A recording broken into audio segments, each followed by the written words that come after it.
Hey guys, GWS here. Here to do some. Let me equalize my audio. After we've done that, we are pretty good. Okay, this should be good. Alright. We gotta have a little bit of a talk about the electoral map analysis.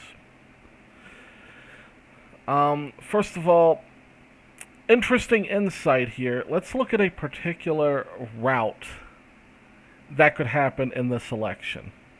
Right, so this is the map. This is what they're projecting. This is including toss-ups. You can include no toss-ups. It's about, doesn't change the math much. But let's go ahead and fill these in, first of all, with probably what's the likely winner. Some of these aren't always trending the correct way.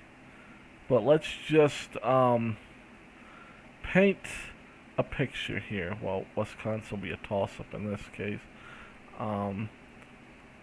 So this would be there. We'll leave that up in the air. I'm going to put Trump likely to win Georgia and North Carolina. Florida we'll leave up in the air. But an interesting thing starts to happen once you fill these out. And this is probably a top 10. He's probably going to win Ohio, too. So this is probably like a top 10 type of thing that could happen. So let's look at this. Okay, all that. Trump wins Florida. Biden wins Wisconsin. And Trump wins Pennsylvania. And as you can see, 268 to 269. And then what happens here? If Trump takes District 2 of Maine, which, isn't a certainty, not as much as 2016. But look what happens. Now, look at this route. Right? This is not, like, I posted a tie route in 2016, prior to the election, when I did a lot more commentary, a lot more than I'm doing this year. But if you go and look at my 2016 commentary, I did talk about a tie. But the tie was not even close to the chance that this was, because the tie I showed included Arizona. Arizona was technically a toss-up back then, but it wasn't like thought that Clinton had a good chance of winning it. Biden has a very good chance of winning Arizona this time. So that's what makes this scenario possible. Again, I think this might be the same scenario I covered in 2016. It looks a lot like it, where Trump takes Pennsylvania. That was the whole thing then. Like, could Trump really take Pennsylvania? That was the question. Okay, so I just want to bring up this tie route really quick. But there's also something else that needs to be talked about regarding the Trump campaign. And I really think it's, whether or not you think Trump won the debates, I think he won the second one. He lost the first one. It's appearing like he's getting a very slight push after the second debate. So, even given that, if Trump loses this election, it's going to come down to a couple of things. Number one thing is Trump is not good at defending himself. Now, this didn't rear its ugly head in 2016 because he didn't have to defend himself. Trump was apologetic in everything that he did, but he wasn't in politics. So people would talk about his character flaws, and people didn't really care, because ultimately people were voting in the Midwest. Regardless of what the media, regardless of what the left wants you to think, people in the Midwest, they're policy voters. Right? A lot of union workers, a lot of former union workers, a lot of blue collar people, and it's like, and this thing just refreshes on its own, takes away my map. Oh, isn't that great? Um, there's RCP for you. But anyhow, I'll just leave this here. I'm not going to refill that. In fact, let's actually show you the no toss-ups real quick. 311 to 227, as you can see. But anyhow, Trump never had to defend himself in 2016 because he was talking about the policy failures of others who were in politics. He never once had to play defense. But this time it's a little bit of a different story because now he's been president for 4 years. Trump now has to go and defend his policies. And I'm talking from a Trump supporter point of view. I don't hide the fact that I support Donald Trump. And Donald Trump is going to have my vote on November 3rd. Don't get me wrong on this. I haven't left the Trump camp. But as a Trump supporter, and I think a lot of Trump supporters will agree deep down, Trump is not good at defending himself. Donald Trump, I think, has a very defensible record on COVID. You could say he's done good, you could say he's done bad, but there's an argument to be made about how he has done good with COVID, if not great with COVID. And a politician who is used to defending themselves would be a lot better at getting that message out. I don't think Trump has gotten that message out very well. I don't think he's presented the argument well that he has done good. So he's been relentlessly attacked on his response to COVID, on his lack of a health care plan. There's other things too. And we'll get into some of those others when I get into my next topic here. But his lack of ability to defend himself, defend his own record, in a way that is effective, and in a way that turns the eyes of the voters away from, people saying how badly he's done. That is a major flaw on his part. And it stems from the fact that Trump has never had to play defense. And, you could say, playing defense is a very good political skill because you got a lot of scumbags in politics. We all know that. We all know they're scumbags, but they're good at softening the effect of that because they're good at talking about their records in a way that lessens the damage of their failed policies.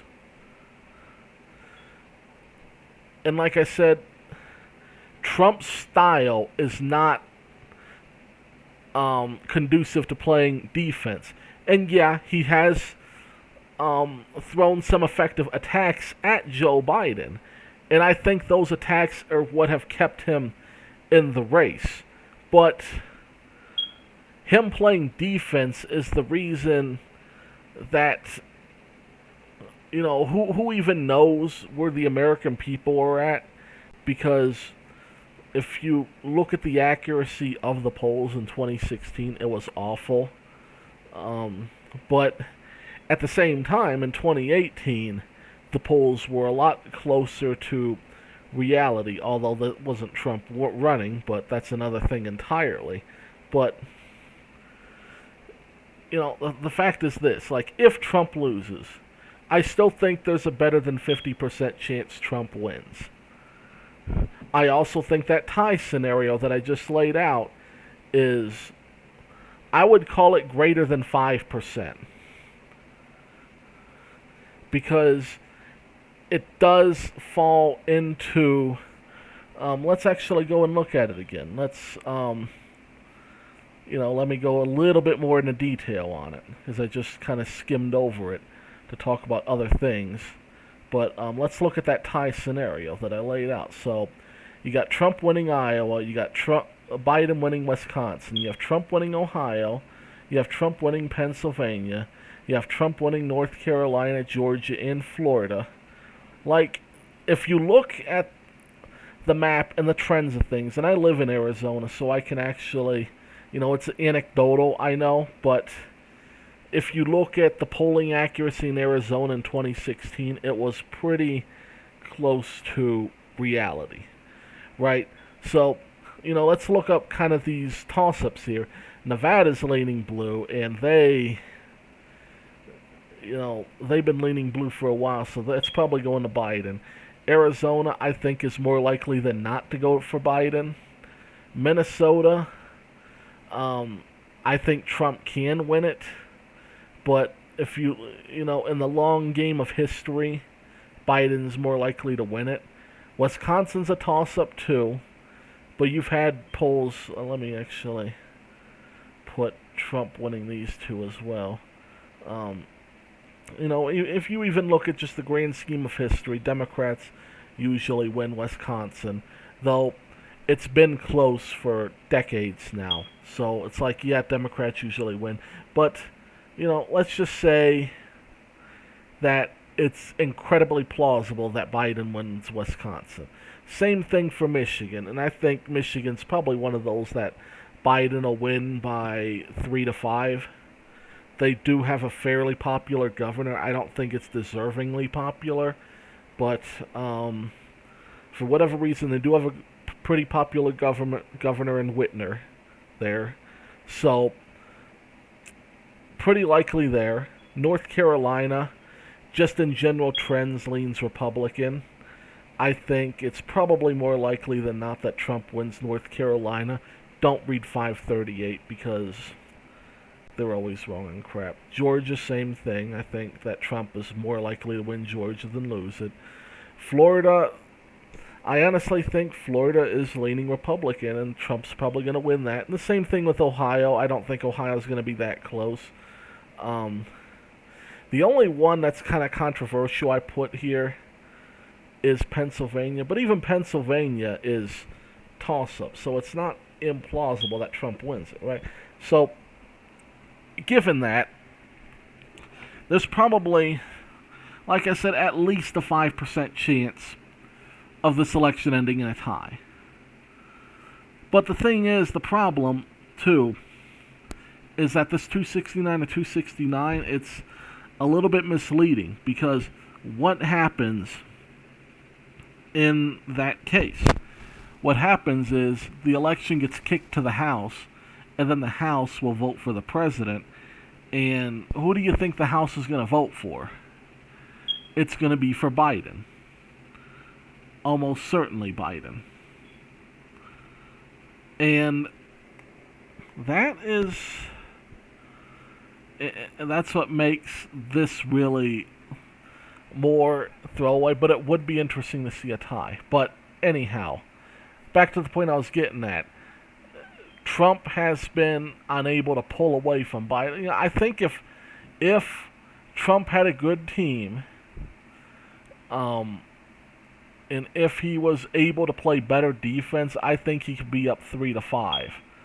Because I think like a better ability to play defense would mitigate the public relations damage that COVID's done to him, deserving or not.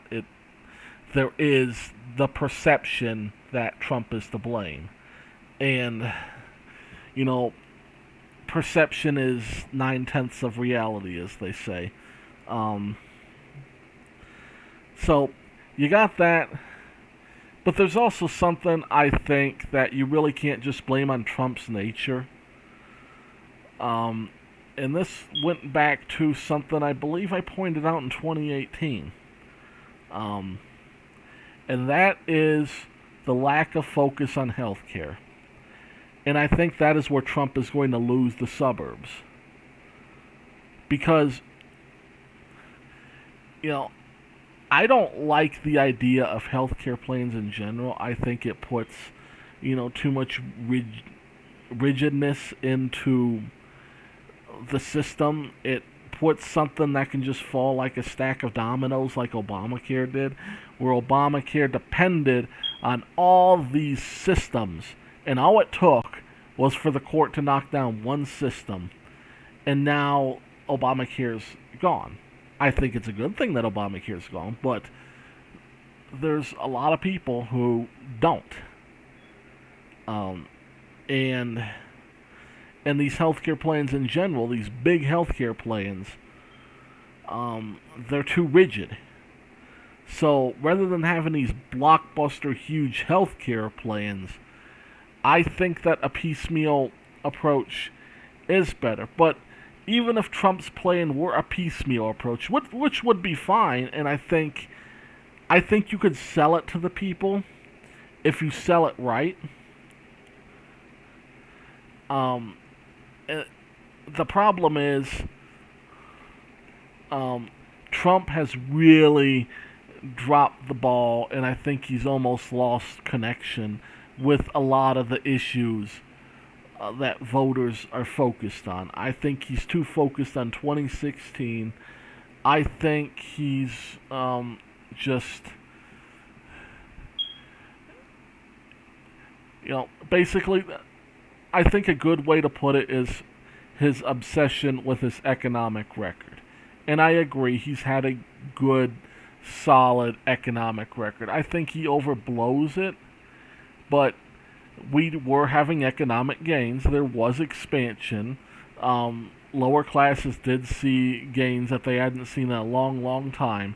But, people don't necessarily want to know just what you've done, but what you're going to do. And I think the way Trump answers a lot of questions from the media, he first points to what he's already done. And I especially noticed it when he was debating Savannah Guthrie in what was supposed to be a town hall. A lot of those answers, and a lot of the answers he gave during those debates were, look at what I've done. And like I said, it's important, but people are looking forward. They're looking for, what are you going to do next? It's not what have I done and I deserve to be voted in. And I think that's where Trump leaves a lot of voters lost, is he'll talk about health care and say, look what I've already done.